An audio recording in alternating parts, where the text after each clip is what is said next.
Here's some additional information about the Spi RO Grind Fixture. If I set the settings to 0 degrees, see, it's going to advance the cutter with no rotation. If I advance it just a little bit, say 5 degrees,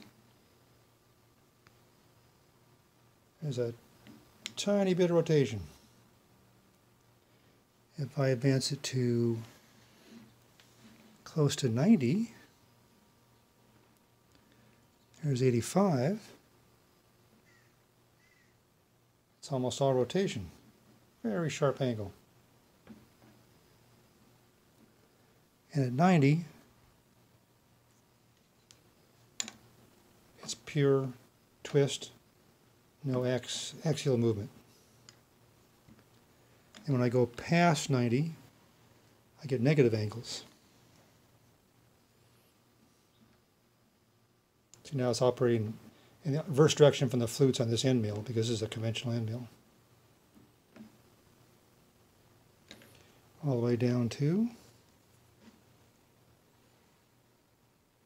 0 degrees and no rotation.